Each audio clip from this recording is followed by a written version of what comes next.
Hello everyone, this is update for March 1 and actually February 28, day 371 of the war, end of the date update. I'm actually going to start with more general topic. So I got the email from the viewer uh, to about just basically recommend books about um, Russia, or I would say even it's not even Russia, it's the whole area where sort of the Ukraine, Russia, this whole area. So I want to recommend actually one book that's currently written in, it's describes Russia as it was in 1839, uh, and it was written by Astolphe de Custine. Uh, it's a, I think, it's a French, obviously, writer. It's not just writer. Uh, he's part of the French nobility, but the point is he went to Russia and described Russia in pretty, I would say, he got it pretty well. Let's put it this way, uh, especially for being sort of outsider and stranger. And so if you and things have not really changed because human psychology doesn't really change, especially for human psychology, 100 whatever 80 or 160 or 170 years is nothing. Even 1,000 years is nothing. So this is all very extremely relevant.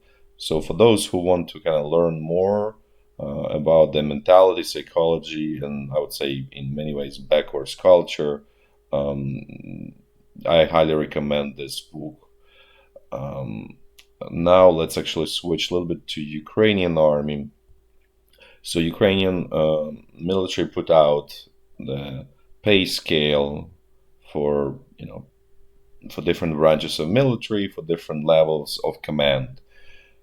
So this is just regular Ukrainian military. This column, this symbol here, and this is uh, air. It's translated airborne assault troops and navy infantry and mountainous assault troops.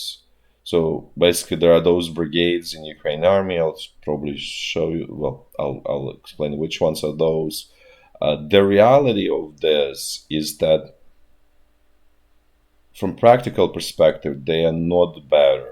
All of these brigades, but as you can see, they getting people. The service people, they're getting paid more in these units, and then special forces operations, they're getting paid even more, right? So this is 23, 22. So you can see there's significant increase, um, especially in special forces. um, then let's actually this is just to kind of like show you that there's clear sort of I would say favoritism for no good reason. And as you can see, there's 50,000 versus 60. It's a significant difference. Even this, so you can probably argue that special force is fine, but like this units, that this airborne, they are really fake airborne. There's nothing airborne about them. There's nothing mountainous about them. There's nothing naval about naval infantry units. This is just in the name. In reality, they are not different from regular, mechanized brigades or infantry brigades or whatever they are. And it kind of creates the wedge inside of the whole military system, again, for no good reason. And now let's actually switch and look at how the pay is being done within at the different levels of command. So also want to mention one thing. So the first column is um, like your pay when you are not on the front line. This is the pay when you're on the front line. So as you can see, there's a huge bump. Oh, and I forgot one important part is that to get it to, let's say, US dollars, it's you need to divide it by 40, and in simple ways it's just divided by 4. So and then just count it in thousands of US dollars. So if you divide this 132, like 124, very easy to divide, it's going to be roughly 3,000 US dollars, right? This is, so let's just kind of walk through the levels. So this is brigade commander, then this is deputy of brigade commander, this is battalion commander, then it's a deputy battalion commander, this is company commander, and this is deputy, and then a squad commander. So this is the levels. This is chief sergeant, then instructor for the artillery system. Oh, this is, sorry, this is chief sergeant for the company. This is chief sergeant for the squad. Tank commander, commander of armored fighting vehicle, or let's say infantry fighting vehicle, basically lighter, lightly armored and lightly gunned vehicle. Then, oops, actually, this one I don't know English translation. Then, basically, this is driver, tank driver, or IFE driver, and then this is soldier here. This one, the third, the most important one is the third one from the bottom is a soldier, and the first one here at the bottom is it says recruit here, which means just basically called into army person. So so as you can see, the increase is actually, let's actually look at the increases. The what you can see here, which is again very backwards wrong, and what you actually will see in that book about Russia, is that the top is getting pay increases are higher, 17,000 versus 7,000 as a person who actually does the job. So as you can see, the people who really, in my view, completely incompetent, they're getting paid increases are disproportionately higher than increases at the bottom, and the people who actually really fight on the ground and really actually competent. I would say everything up to the level of the typically up to the level of company, including company, is pretty competent in Ukrainian army. People, starting from the battalion commander, it's sort of less, like significantly less competent, and the top is really really bad. Let's put it this way. So as you can see, the system really what it does, it rewards incompetence and those who really don't do anything, but those, in a way, it punishes those who do something, and that's a whole problem. I would say in Ukrainian society, Russian society is the same. There's no difference, by the way. So this is a whole systemic problem in both societies, and this is the part of the reason why I'm saying that both countries are headed for their 1917 moments. So hopefully, for those who are interested, this is information you can kind of like. Sorry, I didn't have time to translate it into English, but at least I kind of walked through this. In case someone has any questions, feel free to shoot the email, and I'll try to respond. Now let's switch a little bit to more like a strategic issues. So two items is U.S. Minister of Foreign Affairs Blinken went on a trip to Central Asia, former republics of the Soviet Union in Central Asia. There are 5 countries there. Kazakhstan is being the most prominent and largest, but there are 4 more. I think Uzbekistan, Tajikistan, Turkmenistan, and Kyrgyzstan. So what he's trying to do, he's trying to sway them from basically not providing the link between Russia, China, and Iran. I would say that's probably impossible, even just from a perspective that these countries, that the leaders of these countries fully understand that Russia, China are next door, and they can just literally annex them or just bring the military there and and the deal is done. And so they will be too scared to provide any kind of support or anything to the West. Not even, and I'm not even talking about their true desires, what they really want. In a way, that's even irrelevant because mm, they pretty scared. If for those who don't remember, uh, Russian troops came to Kazakhstan in January of 2022, right before invasion to Ukraine, and many people thought that the Ukraine invasion of Ukraine was called off because Russia entered sort of call it war or a military operation in Kazakhstan. But it was quickly resolved there, and so the war happened, as everybody knows now. But so they have fresh example that okay, if anything, Russian airborne troops enter and literally take control of the country, which happened in January of 2022 with Kazakhstan, because there was a fight between two rival groups in Kazakhstan, and apparently Russia supported one group and in a hope that it will be pro-Russian. So this is what happened there. Everybody sort of saw that example in the neighboring countries, and they will be extremely sort of how to say hesitant to do anything. There's another example, a country called Georgia, it's in Caucasus. Sorry, I don't. I should probably should have pulled map. They have their own. They were invaded by Russia in 2008. Now they trying to stay away from the supporting Ukraine in any shape or form, even though the population there is extremely pro-Western and against Russia. But which is in this case I can sort of know for sure that the how to say what people really want there, as opposed to sort of Central Asia, where I would say I'm very skeptical that they are the population in general pro Western. I would say they more sort of align in culture and mentality with, let's say, China, Russia, and Iran, closer to that, to East or collectivist mentality. Let's put it this way. Versus in Georgia, well, I think the proper name is Sakartvelo. I don't know why they called sort of in English Georgia, because it's really confusing with the U.S. state Georgia.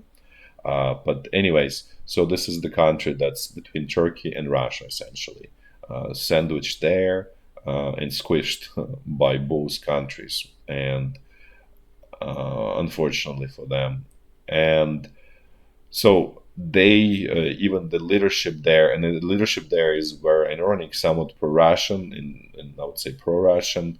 At the same time, there's this the popular support is obviously is but it's pro-West. The country really wants to be part of the West in very vocal way. But they were sort of slapped in their face in 2008 by Russia, so they sort of stay away from any kind of support of Ukraine or anything like that, because they know that they could be easily invaded again, and nothing will sort of save them. So this is a little bit what's going on. I think this is going to be futile attempt that leads to nowhere, but that's a try.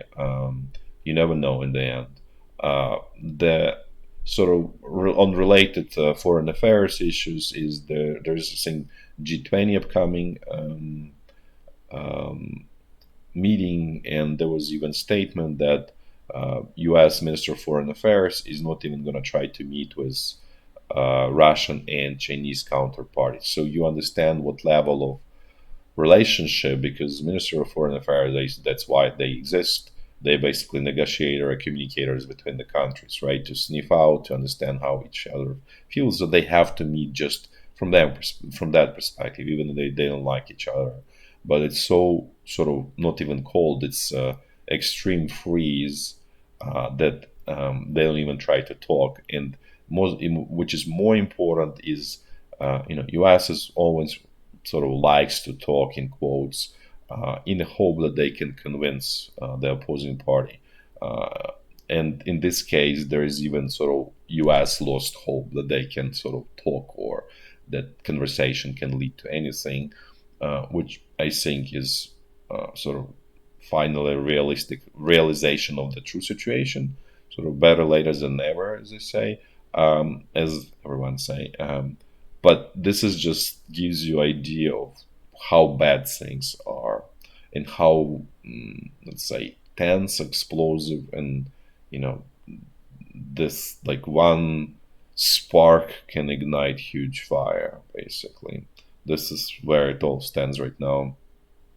No special updates right now about the Belarus president. This is Belarus president. Belarus here. He's in China. You know, nothing special there. I mean, obviously he's supporting China and everything. You know, relationship with China.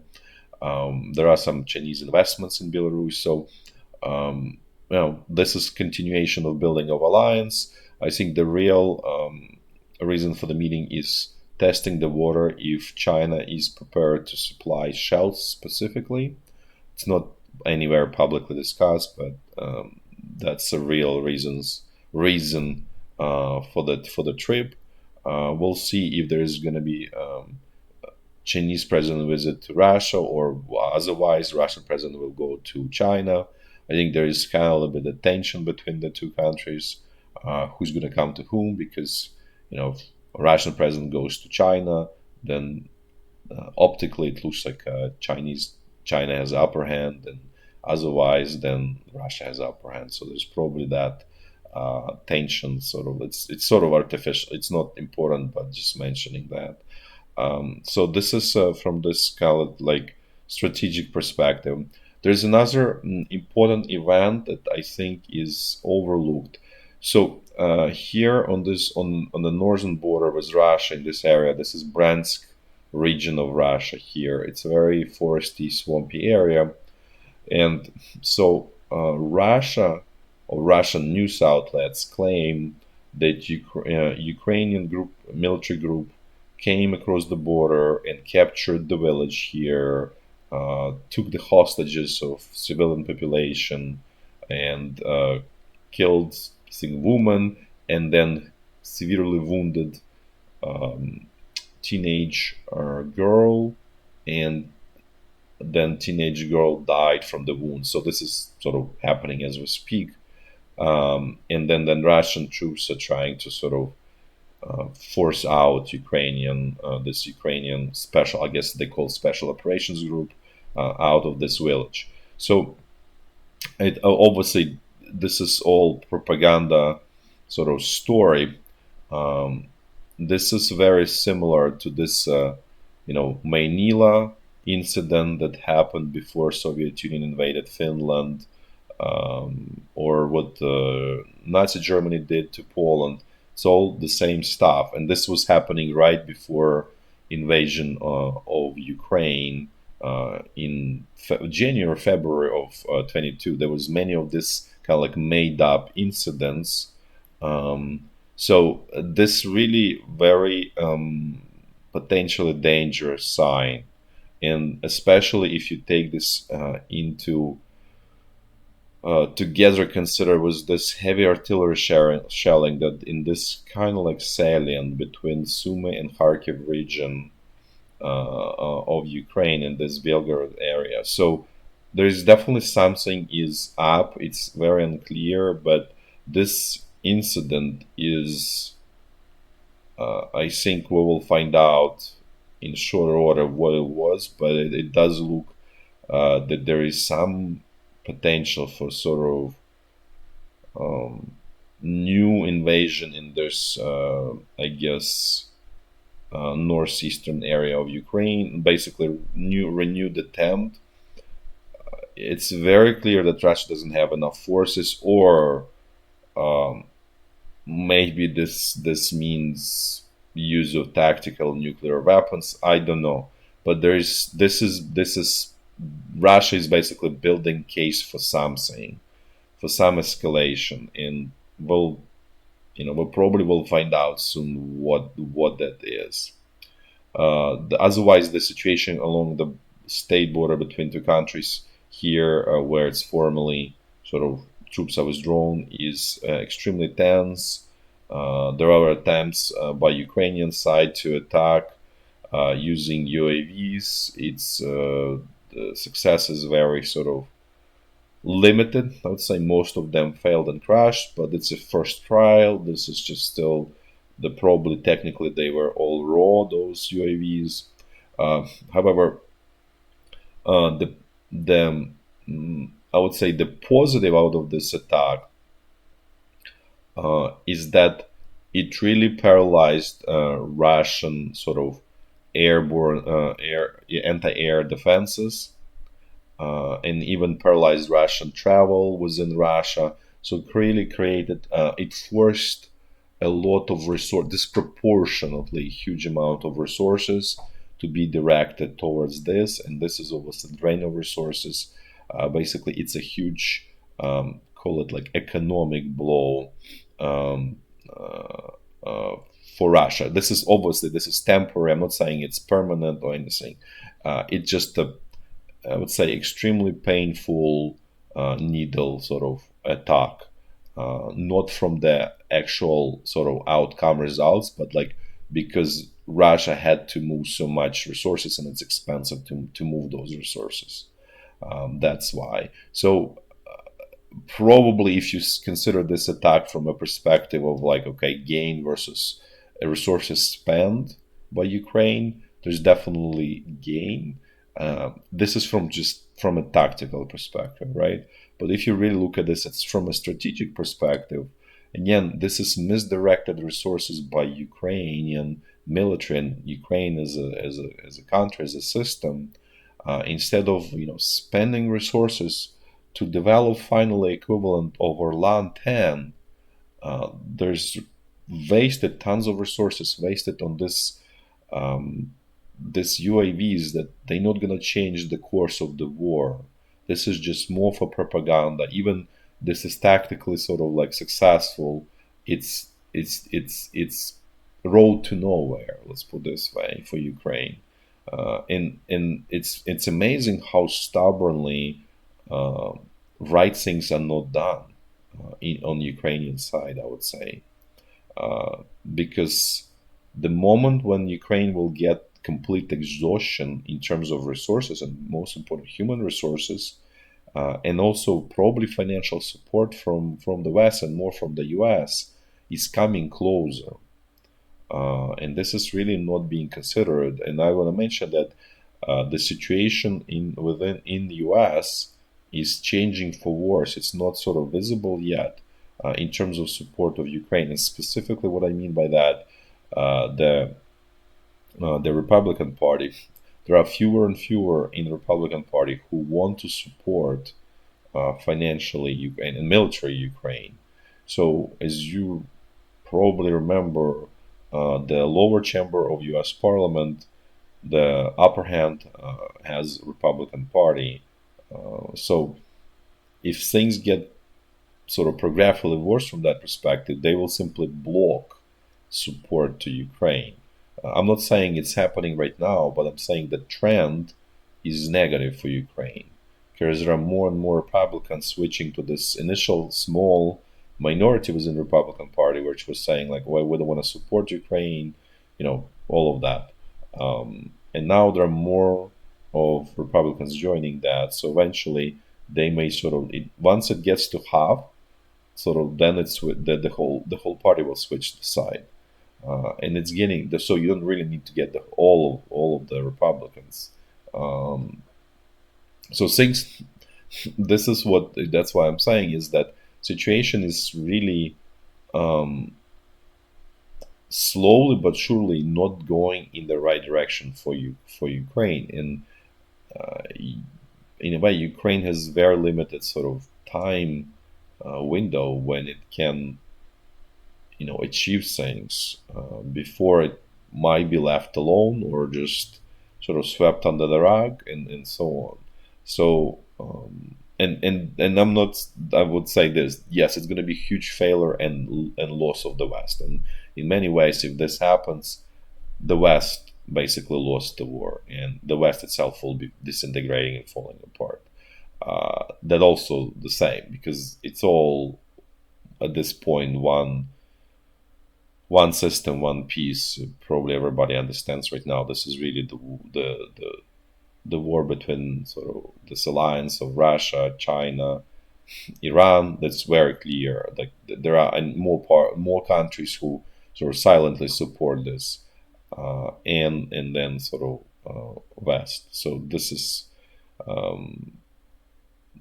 if Ukraine lost, this will be a huge blow, and more countries will openly join Russia, China, and Iran alliance. In a way, if this loss happens before China takes over Taiwan, this is even better from a Chinese perspective, because then they can gain more open support from other countries in the world.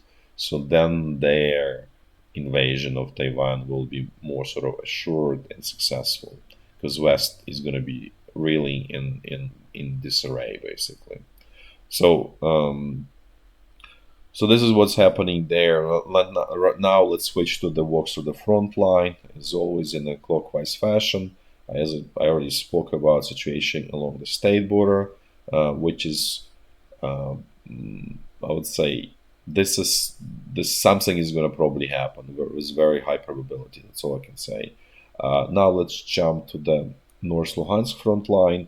Things here more or less the same. On the 28th, there were actually many more attacks. So the March 1 was sort of quieter, but basically at this point, Russia has initiative on its side and attempting, slowly but surely, trying to push Ukrainian troops out. You know, for now, they don't have enough advantage in the number of troops to successfully do that, but there is definitely some advantage here. So far, Ukrainian troops are holding on in a short here. Now let's look at North Donbass front line, where things are really not going well for Ukrainian side. So this is sort of nothing new here in the northern sort of stretch of the front line here. Let's actually just jump to Bakhmut, because that's obviously where everything at this point. This is actually what I want to highlight. So the whole action is essentially stopped by the Russian forces, except this attacks up north, where it's essentially not Wagner mercenaries. They are operating starting somewhere like nominally used to be here. This Verkhnye Kamensk was the separation point. Could be at this point that it's also that they even sort of shrunk to more south. But in any case, this is definitely just distraction attacks and nothing major here.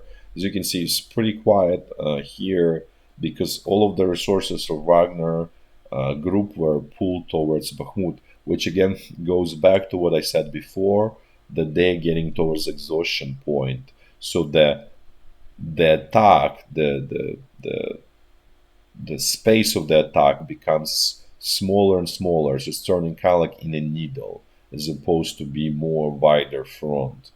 And that's a very clear sign of exhaustion on the Wagner group side.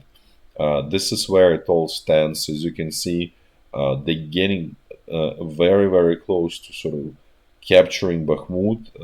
They managed to kind of spread a little bit more in this direction towards Hromove and Bogdanivka here. They essentially control this whole area around this artificial lake.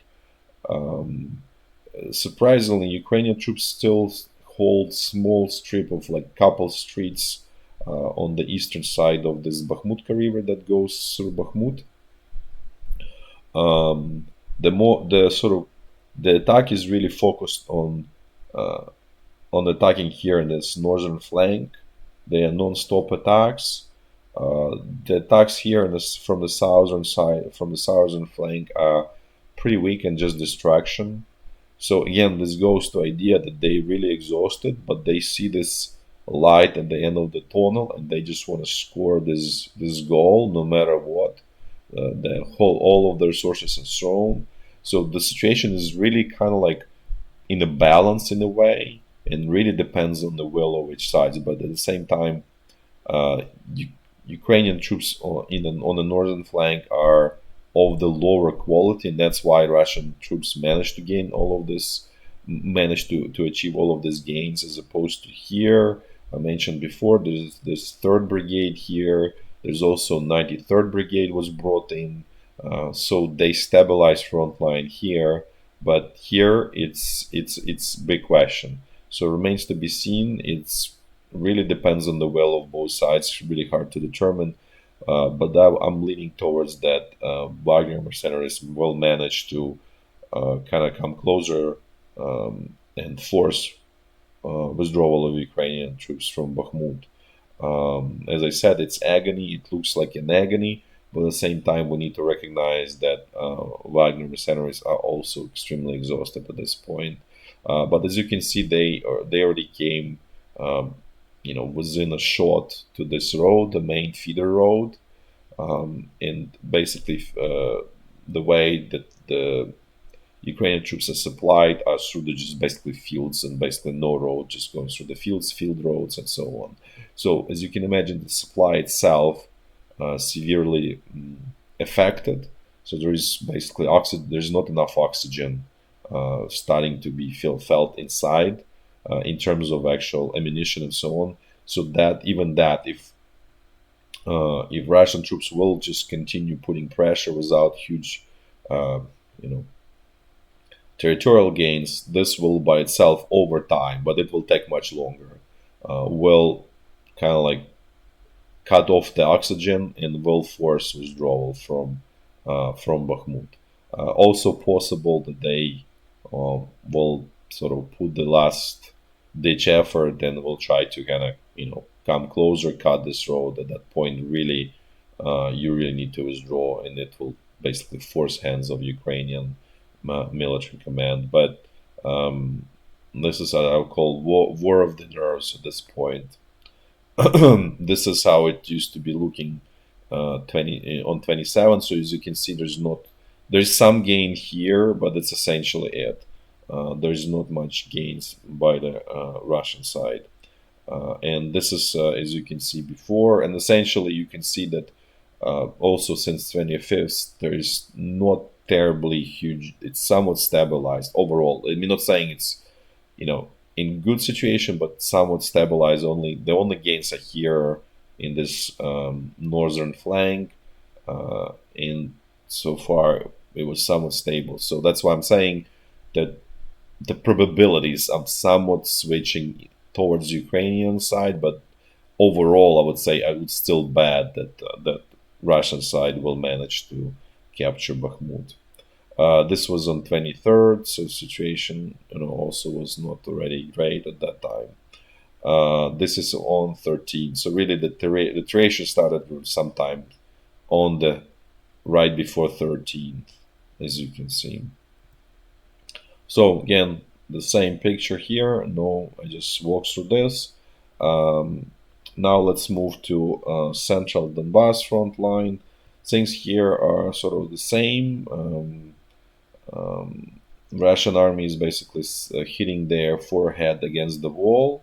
No major results here. Again, goes back to the whole story of the Russian regular sort of Russian/Soviet army versus Wagner group, where it's very entrepreneurial, common sense unit, which is polar opposite of the Soviet army. And so it achieves some results at high cost at the same time, because there's a lot of sort of problems there as well. But overall, it works. I think everybody have sort of seen this article in New York Times about this battle, sort of tank battle, I think they call it, largest tank battle in Vuhledar. That was completely, I would say, incorrect and just attention grabber headline. The reality was there was no tank battle because Ukrainian side essentially was not using any tanks.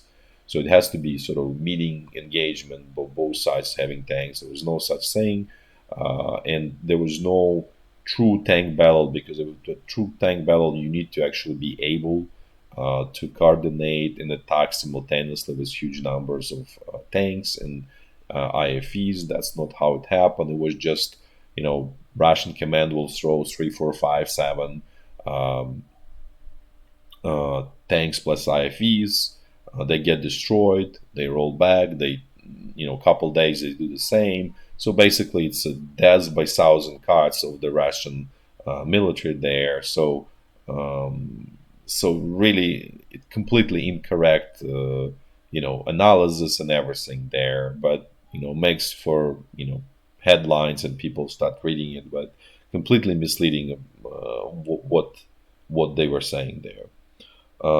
That just speaks about the quality of journalism these days, and I won't even say that that's journalism. That newspaper is anything but journalism. Um, okay, now let's switch to Zaporizhya front line.